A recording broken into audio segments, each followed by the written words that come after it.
এখন আমরা চলে যাচ্ছি মহাপ্রভুতলার ঘাটের দিকে এবং এদিকে আছে বাগান। তো বাগানটা আমরা দেখতে যাব। তো এর আগে আমরা দেখে নেব ঘাট। আর এদিকে দেখো, যেতে যেতে রাস্তায় পড়লো এখানে গোশালা আছে। আর এখানে যে ভোগ প্রসাদ রান্না হয়, এখানে যারা আসে তাদেরকে এখানে খেতেও দেওয়া হয়। তো ভোগ প্রসাদ রান্নার এটা রন্ধনশালা। আর ওদিকে আছে গোশালা। তো আমরা আরেকটু এগিয়ে যাব, দেখব এখানে একটা ঘাট আছে। ওনারা আমাদেরকে জানিয়েছে যে ঘাটটা নাকি খুবই সুন্দর। তো আমরা ঘাটের দিকে আগাচ্ছি। এই যে দেখো, ঘাটটা কত সুন্দর। আর এখানে পুরো দৃশ্যটা দেখানো হয়েছে যখন মহাপ্রভু শ্রী চৈতন্যদেব এখানে এসছিলেন। বারুইপুরে আদি গঙ্গা আছে, সেটা সবাই জানে। তো আদি গঙ্গা ধরেই এখানে প্রভু এসছিলেন। শ্রী মহাপ্রভুতলার ধামে খুব সুন্দর সুন্দর বাগানটা খুব সুন্দর করা আছে এবং বাগানের প্রত্যেকটা জায়গায় শ্রী চৈতন্যদেবের সমস্ত কাহিনী এখানে তুলে ধরা হয়েছে। তো দেখো, প্রত্যেকটা জায়গায় এখানে শ্রী চৈতন্যদেবের কাহিনী। এবং এই বাগানটা আগে ছিল না, তো এটা রিসেন্ট তৈরি করেছে। তো দেখো, প্রত্যেকটা জায়গায় খুব সুন্দর সুন্দর ফুলের গাছ এবং তার পাশাপাশি শ্রী চৈতন্য মহাপ্রভুর বিভিন্ন দৃশ্য এখানে দেখাচ্ছে।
শ্রীপাদ অনন্ত আচার্যের বাড়ি।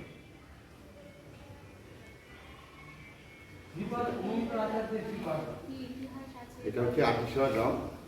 সাক্ষাৎ মহাপ্রভু এখানে এসেছিল আজ থেকে 560 বছর আগে। হ্যাঁ, অনন্ত আচার্যের কাছে উনি এসেছেন। এসে উনি এক রাত এখানে থাকি অনন্ত আচার্য মহারাজের কাছে এক রাত ছিলেন। এখানে রন্ধন করে খেয়ে তখন উনি এখানে লীলা চলে গিয়েছিলেন কত। তার জন্য ওই সামনের ঘাটটা হচ্ছে কটকি ঘাট। যে পড়া রয়েছে এইভাবেই এসেছিলেন। এই মাছটা হচ্ছে সারা বাড়ি করে এটা ঐতিহ্য। আজ থেকে 560 বছর আগে উনি এখানে এসে শিক্ষা প্রথমে করে দিয়েছিল। এখান থেকে কীর্তন করে খোল হয়েছে, তার জন্য কীর্তন করে সরকার নাম। সেখান থেকে এই জায়গা এইভাবেই চলতে আসছে। এই মহারাজ থেকে আলু মহারাজ যারা ওরা বুঝতে হয়। এইটা দেখি নতুন করা এগুলো আগে ছিল না। আগে তাল পাতা ছিল, তখন অনুপাচার্য বাবা মহারাজ ছিলেন তখন তাল পাতা। তারপর থেকে থেকে থেকে থেকে থেকে এই মহারাজটা এসে